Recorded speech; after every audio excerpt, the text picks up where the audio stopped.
Hi, good afternoon, everyone. I hope everyone is doing well out there. We know it's been very much different times, and we just wanted to take this opportunity to share a little bit of our knowledge with you. So my name is Ajay Patel. I'm the Business Development Manager with Repair Technology. And our webinar today is going to be about exploring Belzona composite repair solutions. A little bit about my background. I'm a mechanical engineer by education. The business development went big RT. Most of my career has been spent in the oil and gas industry, where I was focused on reliability and maintenance engineering. My basic challenge there was, hey, we've got this big process plant. At times things fail and break, and how do we keep it running? And what are the lessons that we've learned over the years, and how can we apply those lessons now to different industries? So, brief history about Belzona. We're a 68-year-old company, so the things we're going to talk about today are nothing new. In fact, we've been doing it for a long time. What has changed is that over the years, we've incorporated new technology into what we've been doing for a long time. So you really get that great fusion of experience with what's happening new in the world today. And so where did we begin? Belzona really made its mark on oil rigs, offshore oil rigs. And the reason why I point that out is because an offshore oil rig is a very isolated environment. It's not like if something fails on an oil rig, you can make a phone call to your local supplier and you can go down the road and pick up the parts you need, or they could drop it off to you. Quite the contrary. Everything's helicoptered in, and you're quite a few miles offshore, and there might be bad weather. And when things break and fail, it's usually not at the opportune time. So that's where Belzona found a real strong hold, which was supplying materials that were able to make repairs amongst a vast variety of equipment and keep those places running and functioning. Now, it's not just enough to say, hey, we can fix your problem. The fact is that the problems that we fix and the methods we use, they have to have a track record of success. Luckily for us, two of the largest organizations out there that focus on this, the American Society of Mechanical Engineers and the International Standards Organization, recognize some of our repair options. In fact, they're written into the very code that they put out to engineers all over the world to ensure that repairs are made properly and safely. So what are we going to talk about today? We're going to talk about corrosion, and we're going to talk about corrosions of different types. So you have piping corrosion, underground piping corrosion. HVAC systems, another common place where we see a lot of corrosion. Also, how about those small nipple and valves that come off of very large pieces of equipment? What do you do when those fail? You don't want to just go out and replace an entire piece of equipment because you have a small leak somewhere. Where do we see this corrosion? Everywhere. You can look at large metropolitan areas where you have huge commercial buildings that are going to have water towers and chillers and coolers throughout their HVAC systems in order to keep the climate straight. Schools, whether public schools or private education colleges, they have the same issue. Hospitals present a plethora of opportunities in terms of where you see something failing and where they could be fixed without having to go out and purchase brand new large equipment. Some of our more traditional markets are nuclear power plants, refineries, pharmaceutical plants, and one of the newest and most growing areas out there are fulfillment centers. And I think I can speak for almost everyone out there when I can say, I got an Amazon box showing up just about every day. So these are definitely critical infrastructure. But a real quick point about corrosion before we proceed. As you take a look at this picture here, I'm circling an area where it looks like we've got a small hole and there's water squirting out. And on the surface, that's exactly what it is. However, if we were to look beneath, what we find out is where that small hole was, there's a larger problem that's going to happen. And the reason why is because corrosion doesn't happen in a single point. It happens over a larger area. And when the metal in that larger area starts to corrode away, it becomes weaker and weaker. And so when we talk about how to solve the problem of corrosion, what we also have to solve is the problem of the weakening metal. And so we need to rebuild the strength. And so a lot of what we're going to talk about today is how is that strength rebuilt? Now, how do you manage it? You've got two options. You could replace in kind. You could go out, you could buy a new piece of equipment and you can install it. There's problems with that. One, the cost could be exorbitant. 2, is it safe? It's not always the best option to rip apart old equipment that's been sitting there a long time. It may have settled in place. If you go to cut it out, you may find it difficult to put it back together again. And how about timing? Let's say you have a facility that's in the middle of the city and your facility is 20 stories high, and that's where you need to access in order to repair some of the equipment or replace it. Now you're talking about cranes. Now you're talking about coordinating with the city. Now you're talking about shutting down a block. And let's say it's in the middle of July when it's nice and hot, and you've got about 2 weeks to put this together. You're gonna have a lot of unhappy people in your buildings. So it's not always the best option to simply go in and cut something out and put a new piece in. And we're gonna get in a little bit detail later. We propose that you utilize a composite repair system, something I've had a lot of experience with over my 15 years in engineering.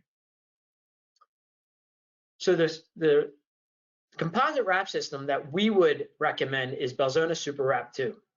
It's a combination of carbon fiber and fiberglass utilized with some of our most dependable epoxy systems out there.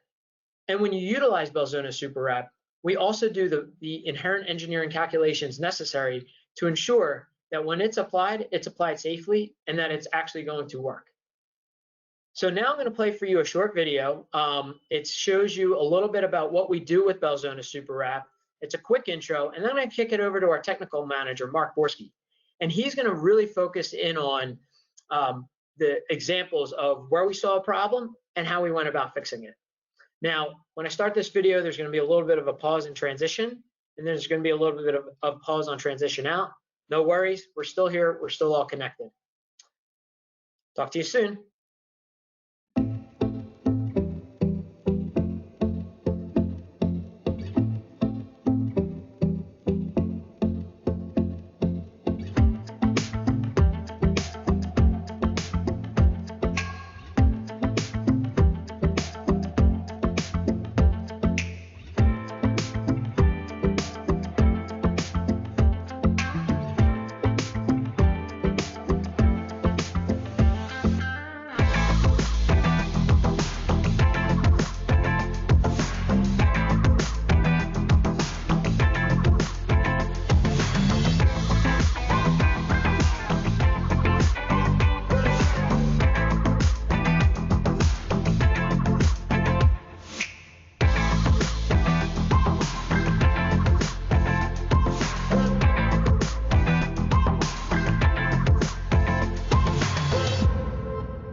Hey folks, it's Mark Borsky here, the technical manager for Banks Industrial Repair Technology.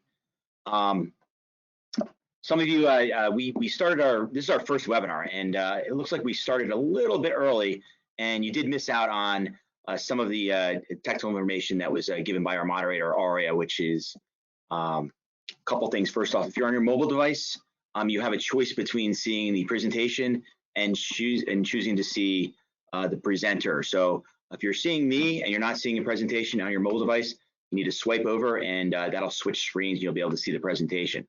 Secondly, questions. We're gonna have a question and answer session at the end.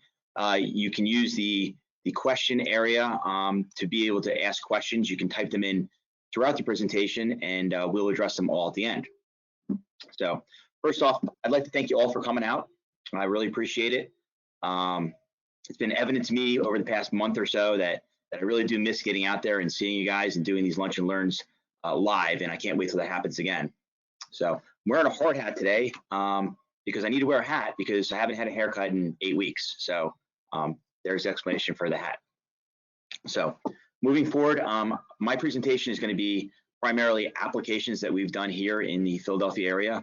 Belzona is a global company, and super wraps get done throughout the world pretty much every day. But these are applications that we've actually had experience with here ourselves. So as AJ alluded to, SuperWrap was born in the industrial world. It was really driven by the offshore oil rigs, and it was designed primarily for repairing process equipment, process piping, and utility piping.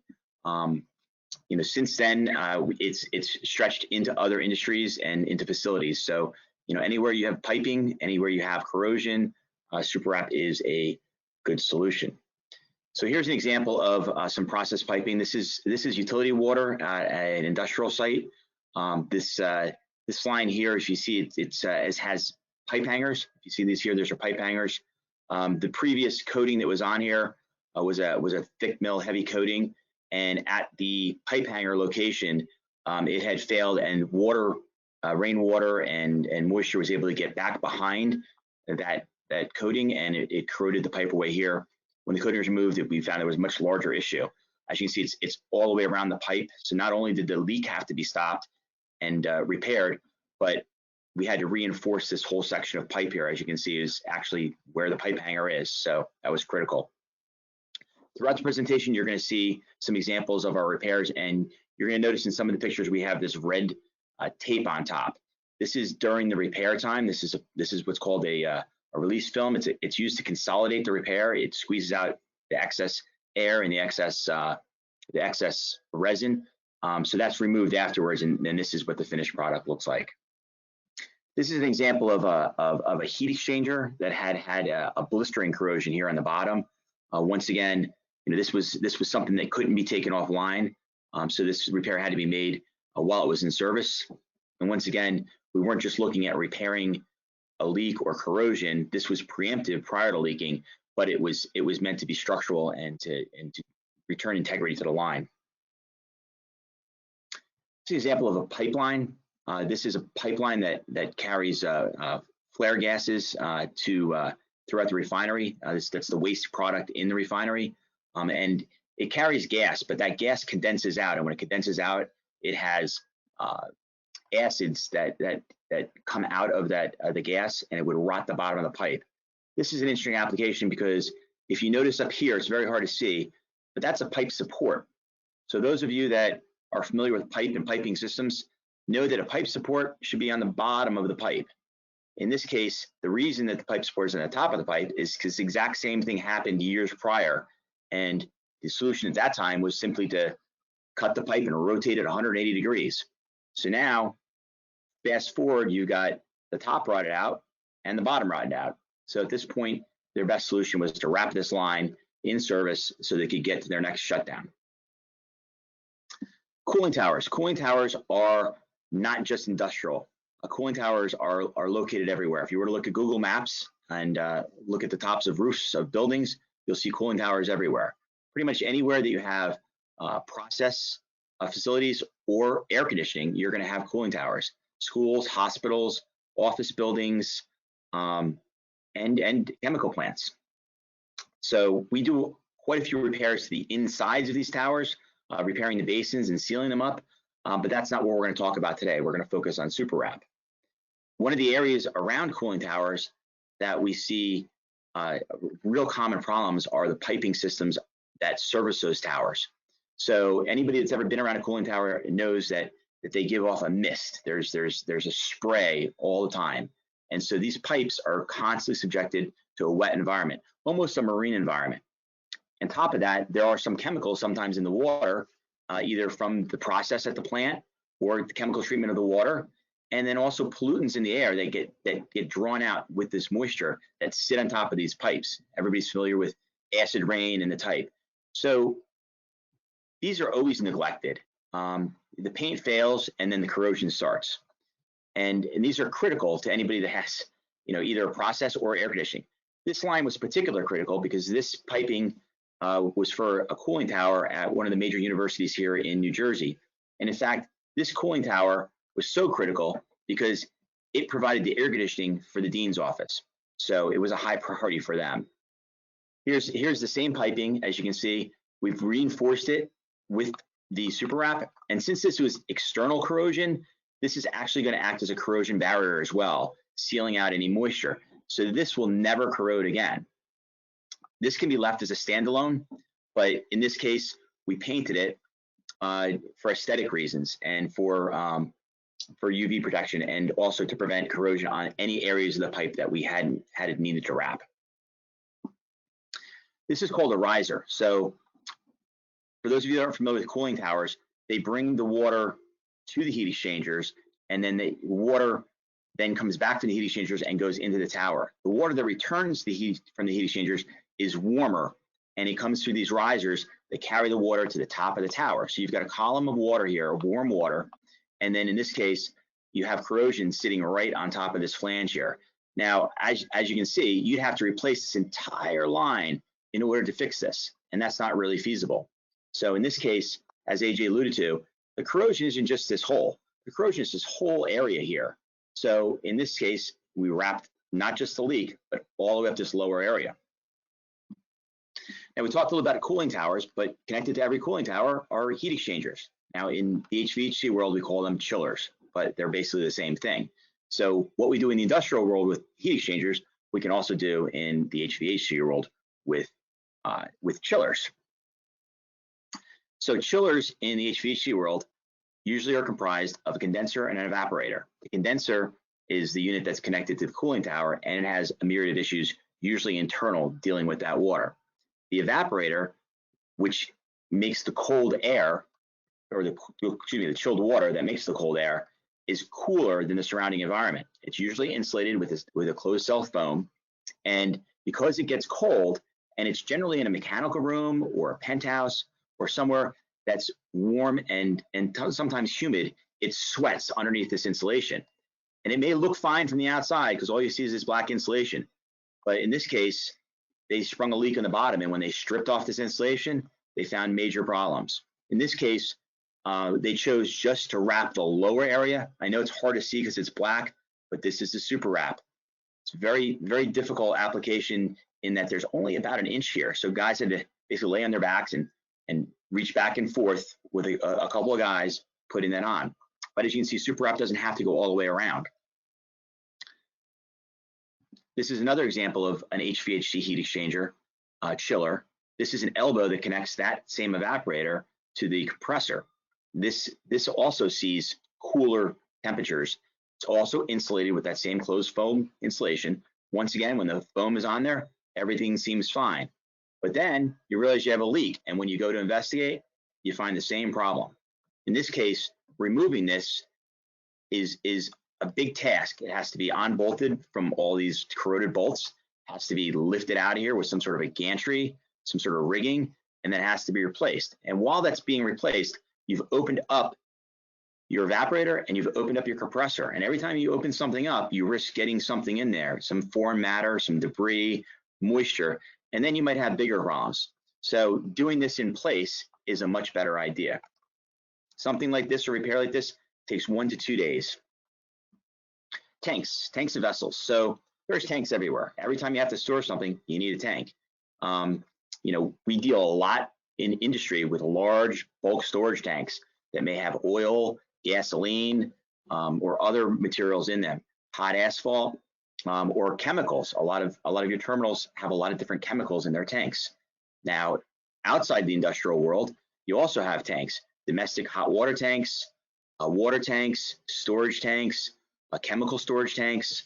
And these tanks like this may be located, once again, in a mechanical room that may be difficult. To replace this tank, you might not have a doorway open big enough, and you'd have to replace all this or disconnect all this piping.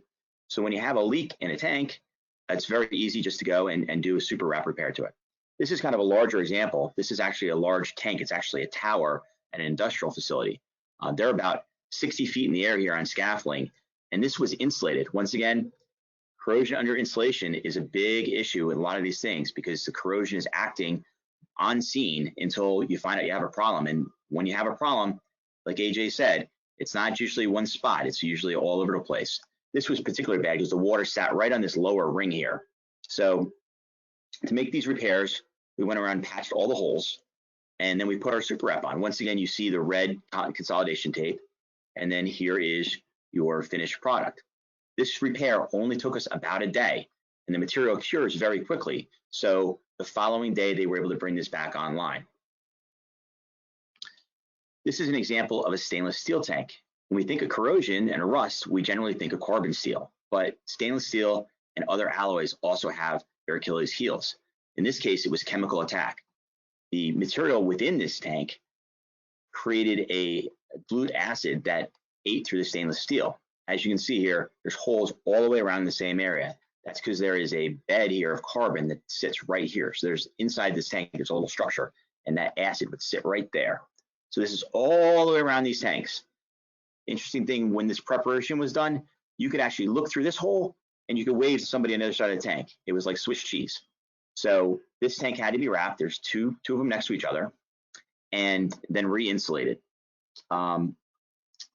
This tanks, these are also interesting because these are heated with steam a couple times a day, every day. And this has been in service with this wrap on it for about 5 years now. So probably this corrosion hasn't stopped, this chemical attack, because it was internal. So right now there's probably a whole section of tank that isn't there anymore. And the carbon fiber has taken up the job of holding the top of the tank and the bottom of the tank together. Once again, there's probably not any metal left here at all. One of the advantages of wraps over conventional repairs is you can get to difficult areas and you can wrap complex geometries. So this is an example of a place that really isn't very easy to get to. It's a pipeline, and the leak was right here on this T. So once again, you can't just cut this little piece out here. You can't weld on it. So in order to replace this, you'd have to build a whole new spool piece from there to there, disconnect this up here, and get a crane in up there. Well, you've got pipes, you've got pipe supports, and then you've got high power lines. You know, getting this in here, getting it fabricated in the shop and then bringing it out there was not a half an hour project. This is days, maybe weeks to get this done. This wrap, we got the call. We were there that day. We were able to make the repair in about a 12-hour period.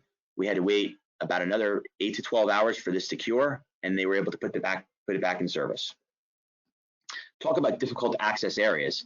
So imagine you're working inside a nuclear power plant, inside the plant itself, in the radiological controlled area, where things aren't supposed to go in and things definitely can't come out. And you've got a fire water line that's underneath the plant. This came in from the outside and is bringing the fire water in to the sprinkler system, which is a pretty important component of a nuclear power plant. So how are you going to fix this? You're going to cut it out and replace it? The easiest thing for them to do is dig this hole and for us to jump down in here safely and wrap this pipe. And that's how they solved the problem. Definitely a difficult to access area. Complex geometries. Sometimes piping isn't made straight.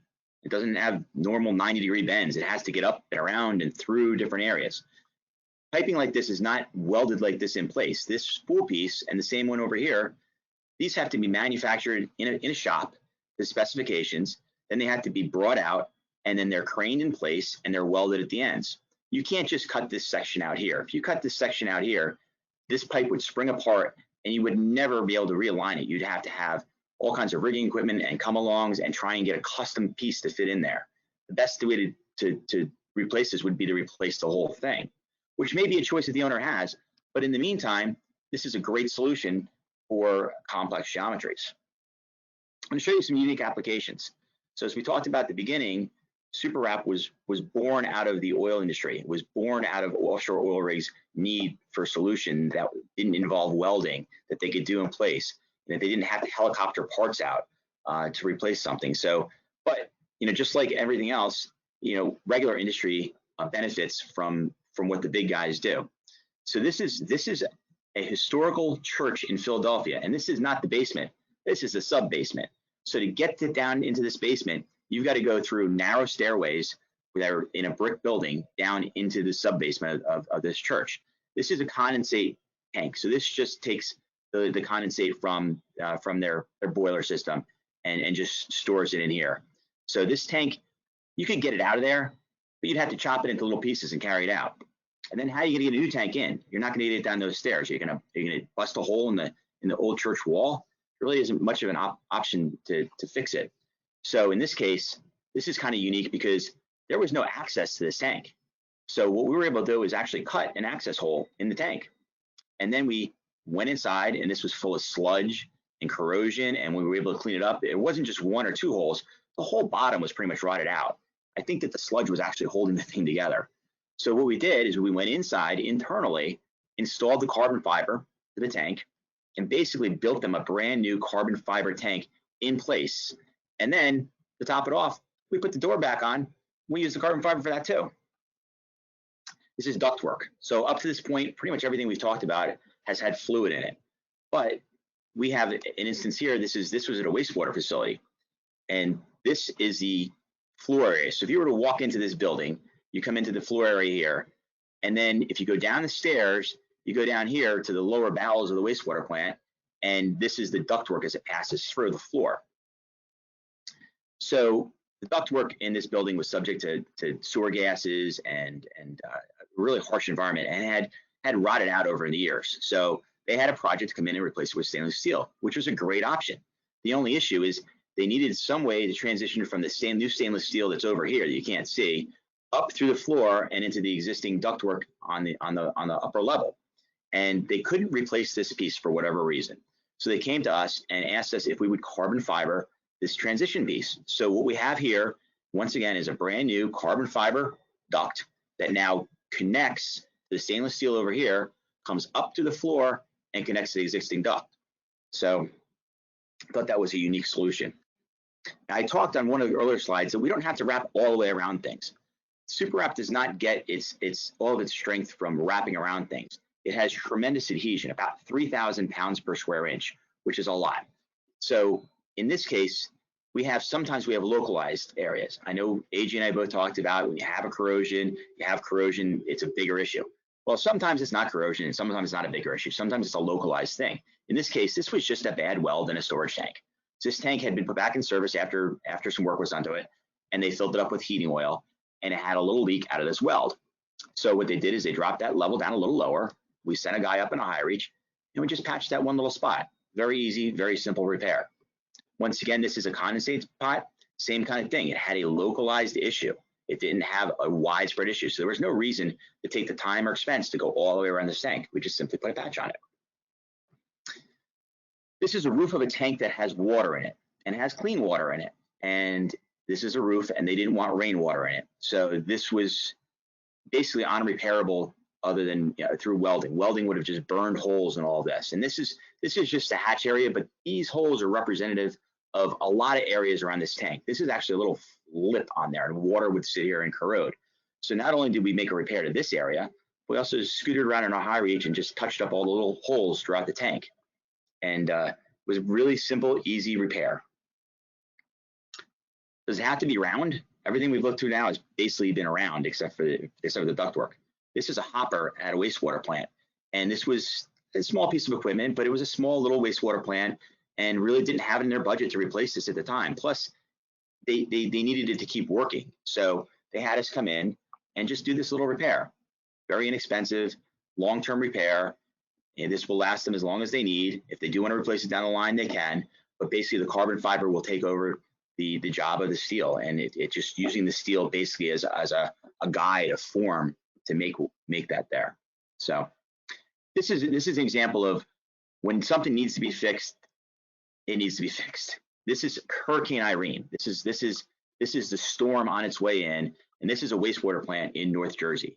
Now, this wastewater plant, this is the pipe that comes out of the plant that takes your fresh, clean water they produce. It goes through this concrete wall. We're actually underground at this point, down at what they call the gallery. As you come out to this concrete wall, it makes a 90-degree turn and goes up and puts the water in the water tower. Without this line, there's no drinking water coming out of this plant. And as I said, we've got a hurricane busting in on us. So piping systems in water plants are commonly lined with concrete. And in order to keep that concrete from corroding, they put a protective chemical in called phosphoric acid. So that's injected right here as it gets to leave. Well, that phosphoric acid had been dripping on this pipe for years and years and years. And you can't see by this picture, but that's about 1/4 of an inch deep. It looks like somebody took a router and routed it out. This pipe's probably only 3/8 of an inch thick. So that's 2/3 of the thickness of the pipe. And they were concerned that this was going to rupture right as Hurricane Irene was coming in. Oops, I went too far. But so we were able to come in and wrap this pipe, and I was flying down the turnpike with Irene right behind me after this. It's my last example. I'm kind of going to throw you a curveball. Up to this point, all we've talked about is metal, but in SuperWrap be used for other things. It is structural. It's carbon fiber. Race cars and spaceships and airplanes, and they're all made out of carbon fiber. So it's pretty strong stuff. This is an example of a tank that had fluid get underneath here and somehow got into the rebar, and the rebar expanded and cracked all this around the tank. This is the same all the way around. The customer did not want to ship this out because this tank was in service and they were worried about losing the integrity of it. So what we did is we used another one of our epoxy resin and we injected it into all these cracks and we glued all these pieces together. And then to give it structural integrity, we went all the way around it with several layers of our carbon fiber, resulting in a great repair. So in summary, SuperWrap, born out of the industrial world, but certainly transfers very easily over to schools, hospitals, facilities. At this point, I hope that the information that we've given you has been useful. I hope that you can see ways that this can translate into your facilities and your operations. At this point, I'd like to open it up for questions and answers with our moderator, Aria. Thank you, Mark. Thank you, Mark and Ajay, for a great presentation. We have a couple of questions here for you. Let's get started with this one. Just going through the basics of the SuperWrap application, the question is, how do you stop the leaks before applying the wrap? So I can speak to that one. So there's several things that you can do. We call them stop gaps, right? So there's inherently a time period where the leak is happening and when the repair can actually take place. So the first stop gap, if you can ever actually execute it, is if there's a local valve, shut the valve. That's the first thing you want to do. If you can't completely shut it off because you have other processes, maybe you want to back down the valve a little bit to kind of slow the flow coming out. The next option, and what we had done a lot, was you could use a hose clamp. You'd use a piece of rubber with a hose clamp just to stop gap it. Wooden plugs are popular. Rubber plugs are popular. So there's a variety of different techniques that can be used. If it still is something we can't stop, Belzona actually offers a stopgap solution that we can put in place as well before we actually perform the SuperWrap itself. Thank you. I just want to jump in on that too, Ajay, and we also keep in mind, we can't always stop the leaks. Sometimes you do have to shut things down. But once you've stopgapped it, we bury that stopgap inside the wrap. So if you've stopped it, if we've used a hose clamp or another type of clamp or some other method, a patch, we then leave that in place and then we wrap right over it and bury it and it becomes part of the repair.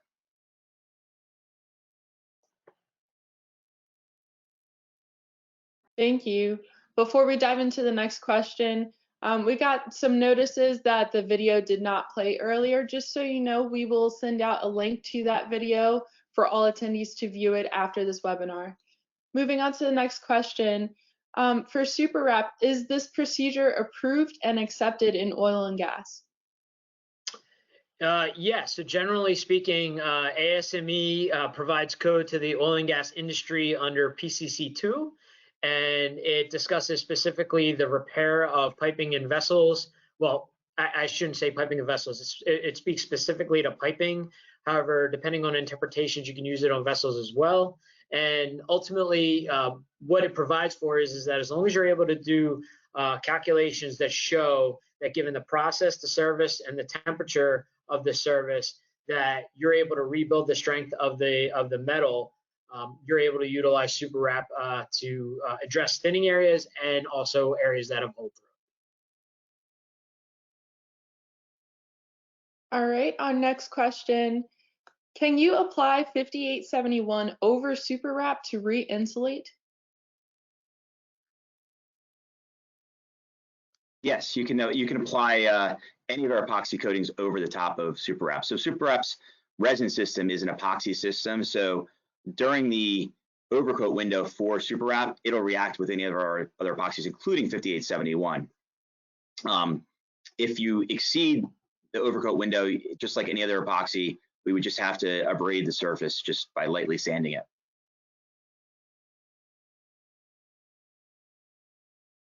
Thank you. Our next question. We have, what is the tensile strength of the wrap? Mark? Mark, you're muted. Yeah, bear with me a second. I can, I'm not muted anymore, guys. You guys, bear with me a second. All right, I'll hold that one for a minute. I'll pull up the data sheet and then I'll share my screen and show some numbers. So go on to the next question and we'll revisit that one. So I'll actually kind of fill in a little bit while Mark's pulling that up. What I will say is this: as far as the strength of the SuperWrap itself. So let's say you have a pipe and you were to apply the SuperWrap to the pipe. We've actually done tests where we've done that. We've welded off the end caps and we've pressurized it, and we've taken it up to 12,000 psi internally, and we've seen the welds fail before the SuperWrap itself has failed. So the trick with the SuperWrap is that as you're using it under, in that case, it's a hoop stress situation. As you're using it in that situation, what happens is you can simply add layer after layer after layer to continue to build out the strength. So under those circumstances, it can go up pretty high. I'm not familiar, working in a refinery, we saw, a few hundred PSI, maybe up to 1,000. Really didn't see anything beyond that. However, I know there are applications where that exists, and I mean 12,000 PSI is pretty, a lot of internal pressure. So, all right, it looks like Mark is pulling up the data sheet right now, so I'll let him go ahead and pick it up. So, can you guys see that? Okay. Yeah. I gotta bear with me a second. I'm not the best with the webcams here. I gotta minimize so I can see what I'm looking at. Hi everybody. Okay, so this is the data sheet, or part of the data sheet for SuperWrap, and as you can see, the tensile strength is in here at for the resin systems is 38,800, and down here's 524. These are the numbers that get plugged in to the calculation. So all these numbers are available on our data sheets, but once again, these numbers are part of the equation that we use to design the wraps that comes from PCC2. Can Ari, can you ask her to turn my screen on? I'm on it. Thank you for that answer. And just give me 1 second here. All right. Our next question is, can you speak to the required surface preparation for SuperWrap? I'll jump on that one. So, there's a couple answers to that. One is as a code repair, so to meet the ASME and the ISO standards, the repair must be put on using the same surface prep methods that we use during our testing. Those two methods are either abrasive grip blasting to an SP10, or we can manually prep using power tools to an SP11. For non-code repairs, our options are a little bit broader. Generally, we're looking at power tools as being our minimum prep, but in the case where hot work isn't possible and sparking might happen, or in a lower pressure situation, we may be able to do manual prep. Thank you. We have another question here that's related to high pressure applications. So have there been any high pressure applications for SuperWrap, 300 plus PSI? And they say, I see that they have been used for process and refinery piping. Also, would this be a viable remedial measure to be considered for natural gas transmission pipelines? Yeah, I think for this particular product, absolutely. And as I mentioned earlier, it really boils down when it comes to the SuperWrap in terms of pressure. It boils down to the number of layers of SuperWrap you ultimately put on there. We do have the ASME calculations available to us. Mark just showed you the chart that we basically can grab the basic information. We put it into our calculators, and we're able to say, okay, let's say we need 1,000 PSI. We have a pipe diameter of X. We're going across a length Y. We need to achieve a certain, strength of Z. We put it into our calculators, and really the output is, build this many layers up, and that's what we're able to do. Mark, if you want to add on to that. Yeah, sure. As AJ said, it's all about the calculation. So that if SuperWrap gives way to a holdout pipe at right around 3,000 psi, depending on the application, and the ASME standard has a tremendous amount of room in there for caution. So that we put the calculation in. It's going to be dependent. There are applications out there in excess of 300 psi. Natural gas, absolutely not a problem. Part of the work though is involved in looking at it from a looking at the critical components. How much of them is left? Is it holdout? Is it external corrosion? Is it internal corrosion? Is it carrying a load? Is it a vertical pipe that's hanging? What's the bending moment? Things like that. So it's not cookie cutter. Each and every wrap has to be designed for that specific application. It's not just an off-the-shelf item. It's just like any other piping system. You're designing the system based on its needs. Correct. Thank you. No question. Really good question here. Could we use this in the food and beverage industry? Yes, but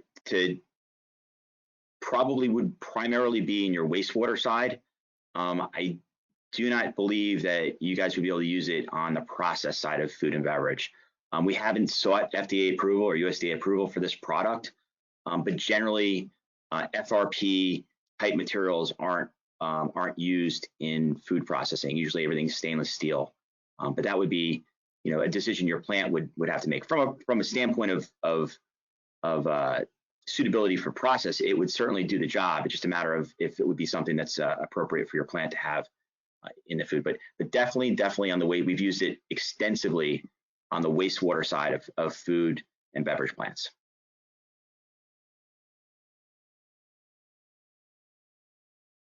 Thank you.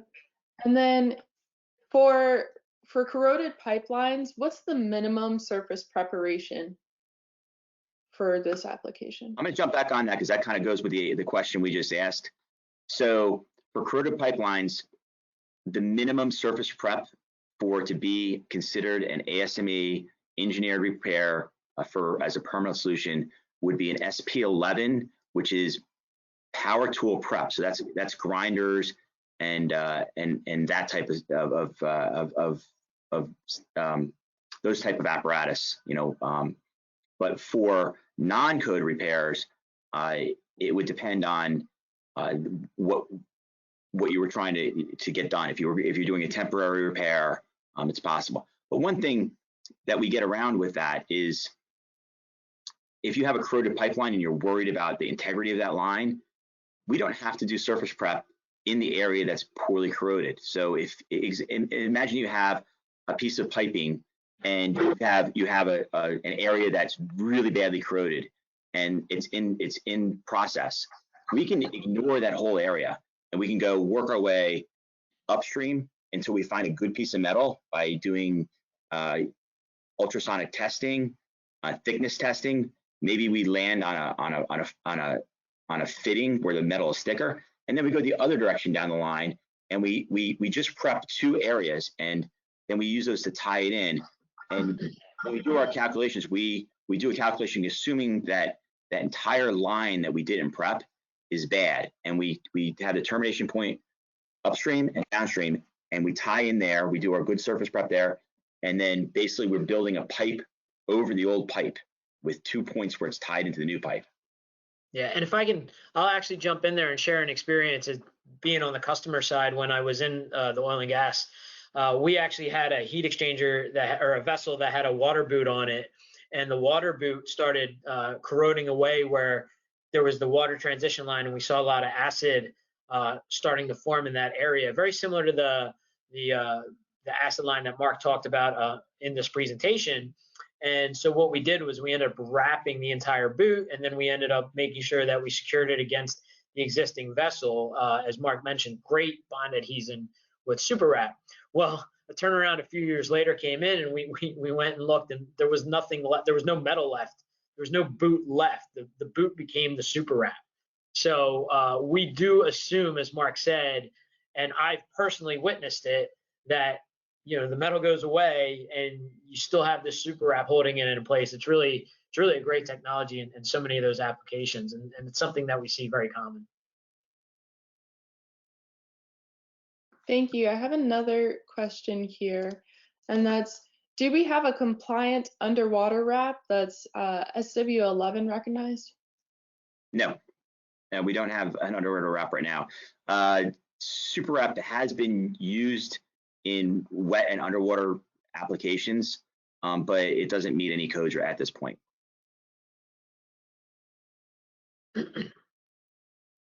Thank you. And just wrapping up with questions here, if you do have any other questions, we are happy to answer them outside of this webinar. Feel free to continue submitting your questions here, but let me just go to this one. And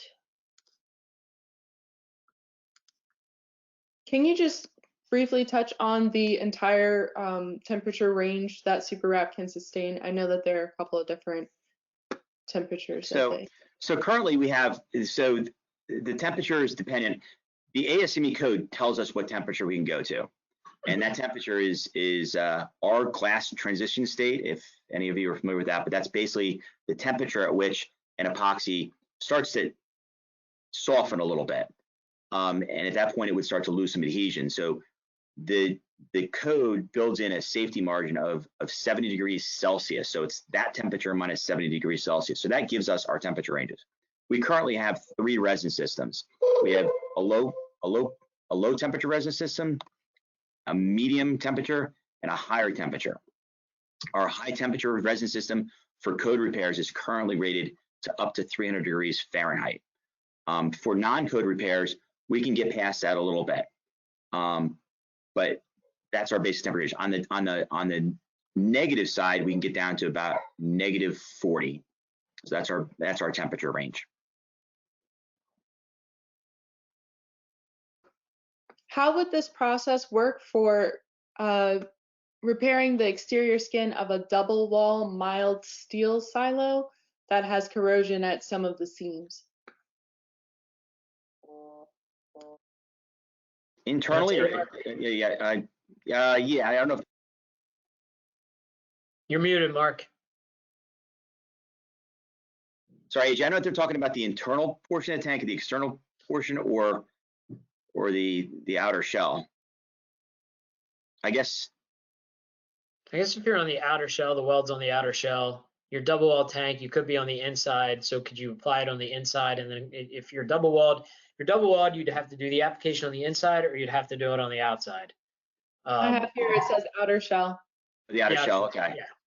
Yeah. So if the corrosion is, we've done, I don't know if they're talking about a steam jacket or a water jacket in a tank. We've done a lot of tanks that have external jackets. So for those of you that aren't familiar with those, often in process, they need to heat or cool something inside a tank, and they'll have a tank inside with an outer tank, and in that space between the 2 tanks, they're either running steam, hot water, or cold water to make that reaction inside the tank. And we see a lot of corrosion. Typically, the inner tank will be stainless steel, and that outer jacket will be carbon steel, and we see the water inside corrode that water jacket, and we can wrap the outer water jacket. That's a very common application for us. Done it in pharmaceutical as well as chemical plants. All right, thank you. At this time, we're going to wrap up. I see that there are some more questions coming in. We will reach out to you directly. This entire presentation, as well as the video that may or may not have played earlier, will be sent out to you via email. Thank you so much for attending our webinar. This is our first webinar, so we're feeling good about it. Thanks, everybody, and stay safe, and we'll see you soon. Take care. Take care.